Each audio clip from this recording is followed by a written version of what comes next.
بسم اللہ الرحمن الرحیم۔ آج ہم اپنی گفتگو کا 13واں حصہ ریکارڈ کر رہے ہیں۔ عدالتی خلا کی شرعی حیثیت پہ ہماری گفتگو جاری تھی اور ہم اس موڑ پہ پہنچے تھے کہ مختلف علماء کرام کی اس موضوع سے متعلق کیا آراء بنتی ہیں۔ آج مفتی اعظم سعودی عرب عبدالعزیز بن عبداللہ بن باز کا وہ فتویٰ ہم دیکھیں گے جو ایک سوال کے جواب میں ان سے لیا گیا تھا، اور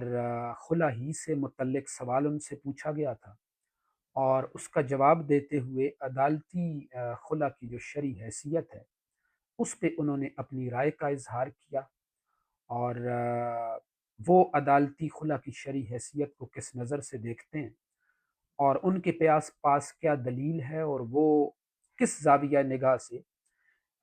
اس کو ایکسپلین کرنے کی کوشش کرتے ہیں۔ تو خلا سے متعلق باقاعدہ ایک معاملے کے بارے میں ان سے ایک سوال پٹ کیا گیا۔ وہ سوال میں آپ کے سامنے رکھ دیتا ہوں۔ وہ سوال یہ تھا کہ ایک خاتون کا اپنے چچا زاد سے نکاح ہوا، مگر اس کے دل میں چچا زاد کے لیے یعنی اپنے خاوند کے لیے تھوڑی سی بھی محبت نہیں ہے۔ وہ اپنے گھر سے 13 سال ہو گئے ہیں نکلی ہوئی ہے اور اپنے شوہر سے خلا کا مطالبہ کر رہی ہے یا پھر عدالت میں گئی ہوئی ہے، مگر اس کا شوہر راضی نہیں ہے۔ وہ اس سے اتنا بغض رکھتی ہے کہ اس کے ساتھ جانے کو یعنی آبادی پر موت کو ترجیح دیتی ہے۔ جب گھر والوں نے ان کے درمیان صلح کروانے کی کوشش کی تو وہ اپنی ضد پر اڑ گئی۔ اس لحاظ سے شریعت کا اس میں ہمارے لیے کیا حکم ہے یا کیا رہنمائی ہے؟ یہ وہ سوال تھا جو مفتی اعظم سعودی عرب عبدالعزیز بن عبداللہ بن باز سے پوچھا گیا تھا، اور ان سے اس متعلق فتویٰ حاصل کیا گیا۔ یہ فتویٰ جہاں سے حوالے کے طور پہ ہمیں ملتا ہے، وہ حوالہ میں آپ کو بتاتا چلوں۔ مجموعہ فتاوی و مقالات، اس کی جلد 21 بنتی ہے اور پیج 259 بنتا ہے، اور اس سوال کے جواب میں مفتی اعظم سعودی عرب نے جو اپنی رائے کا اظہار کیا تھا اور جو فتویٰ دیا تھا وہ میں آپ کے سامنے رکھتا ہوں۔ ان کے اس جواب کا خلاصہ اگر ہم دیکھیں تو وہ یہ بنتا ہے کہ اگر خاتون معاوضہ دینے کو بھی تیار ہے اور خاوند آزاد کرنے کو تیار نہیں ہے، تو ایسی صورت میں مفتی اعظم سعودی عرب کہتے ہیں کہ یہ جو صورتحال ہوگی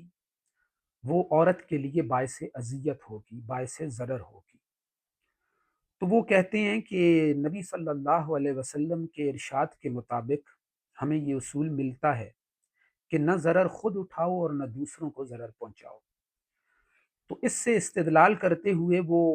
اپنی رائے کا اظہار کرتے ہیں، اور وہ کہتے ہیں کہ اگر عورت اپنے خاوند کے ساتھ آباد ہونے کو تیار نہیں ہے اور اس کے دل میں تھوڑی سی بھی محبت اپنے خاوند کے لیے باقی نہیں رہی، اور وہ بحیثیت خاوند اس مرد کو تسلیم کرنے سے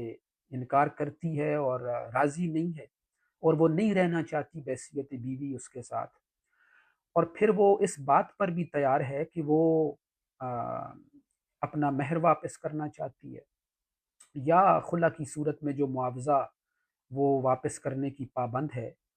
وہ معاوضہ بھی ادا کرنا چاہتی ہے، اور پھر اس کے بغض اور اس کی اذیت اور اس کی ذہنی طور پر اپنے خاوند کی حیثیت کو تسلیم نہ کرنا اور راضی نہ رہنے کا کی نوبت جو ہے وہ یہاں تک آ پہنچی ہے کہ وہ اپنے خاوند کا گھر چھوڑ کے 13 سال سے غیر آباد ہے، اور اس کا موقف یہ ہے کہ میں اس کے ساتھ بحیثیت بیوی آباد نہیں ہونا چاہتی، یا پھر وہ عدالت گئی بھی ہے اور اس نے عدالت کا دروازہ کھٹکھٹایا اور خلا کا دعویٰ کیا ہوا ہے اور خلا کا مطالبہ کرتی ہے اور معاوضہ بھی ادا کرنے کو تیار ہے، اور جب اس کے درمیان خاندان کے معززین اور اس کے والدین راضی نامہ کروانا چاہتے ہیں تو وہ راضی نامے کے لیے بھی تیار نہیں، اور راضی نامے کے مقابلے میں وہ یہ موقف اختیار کرتی ہے کہ میں اپنے شوہر کے ساتھ جانے پہ اور اس کے ساتھ آبادی اختیار کرنے پہ موت کو ترجیح دیتی ہوں، یعنی میں کسی صورت بھی اسے بحیثیت خاوند قبول کرنے کو تیار نہیں ہوں اور میں اس کے ساتھ آباد نہیں ہوتی۔ تو مفتی اعظم اسی حدیث کے اس کانسیپٹ سے جو ہمیں ملتا ہے کہ نہ خود ضرر اٹھاؤ اور نہ دوسروں کو ضرر پہنچاؤ، وہ کہتے ہیں کہ ایسی صورت میں اگر اسے خلا نہیں ملتی ایسے حالات میں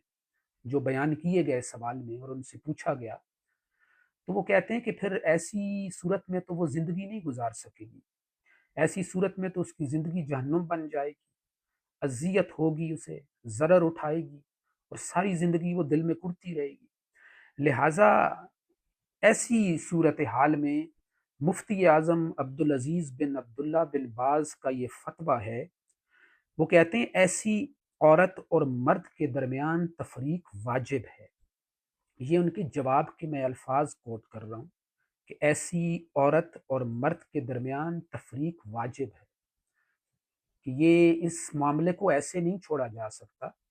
کہ اگر خاوند کی مرضی نہیں ہے اور خاوند اسے آباد کرنے کو تیار ہے، وہ اسے علیحدہ کرنے کو تیار نہیں، وہ اس کا مطالبہ مسترد کرتا ہے، وہ اس کا معاوضہ قبول نہیں کرتا، وہ اسے خلا دینے کو تیار نہیں ہے،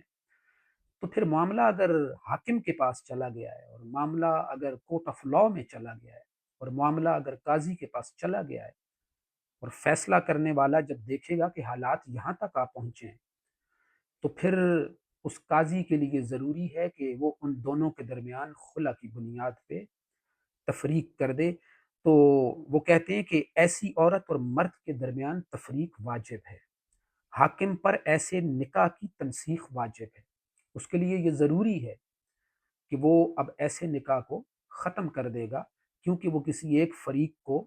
ایسے اذیتناک زندگی گزارنے پر نہیں چھوڑ سکتا۔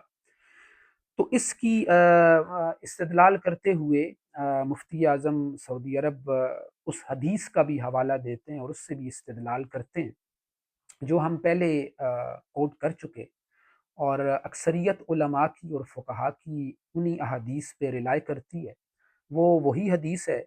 جو ثابت بن قیس کے حوالے سے واقعے کے متعلق ہمیں روایت ملتی ہے۔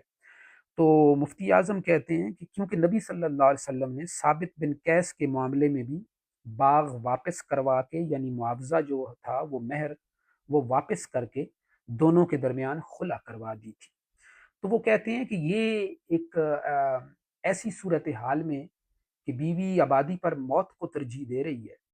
اور خاوند آزاد کرنے کو تیار نہیں ہے، تو یہ ایک ایسا تنازع ہوگا جو ساری زندگی موجود رہے گا اگر اس میں اسے ختم نہ کیا گیا، اس کانٹریکٹ کو اگر کینسل نہ کیا گیا اور اس معاہدے کو اگر ختم کرتے ہوئے دونوں میں تفریق نہ کی گئی، تو ایک اذیت اور ضرر والی زندگی ایک فریق گزارے گا۔ تو انہوں نے کہا کہ یہ مفسدات میں سے ہے اور شریعت اسلامی مفاسد کو ختم کرتی ہے۔ تو انہوں نے کہا کہ اس برائی کو بھی اور اس مشکل کو بھی اور اس اذیت کو بھی اور اس ضرر کو بھی اسی طرح ختم کیا جائے گا۔ پھر وہ آخر میں لکھتے ہیں کہ میں اللہ سے دعا کرتا ہوں کہ مسلم قاضیوں کو اللہ توفیق دے جس میں لوگوں کا فائدہ ہو اور فائدہ پہنچانا مقصود ہو، ظالم کو ظلم سے روکنا ہو، حقدار کو اس کا حق پہنچانا ہو۔ اللہ فرماتا ہے کہ اگر وہ دونوں جدا ہو جائیں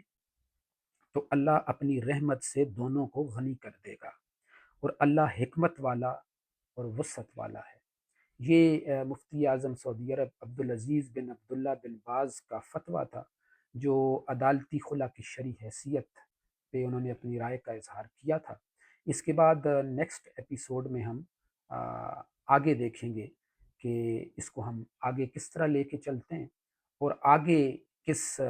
عالم کی رائے کی روشنی میں ہم اس کو سمجھنے کی کوشش کرتے ہیں۔ Thank you.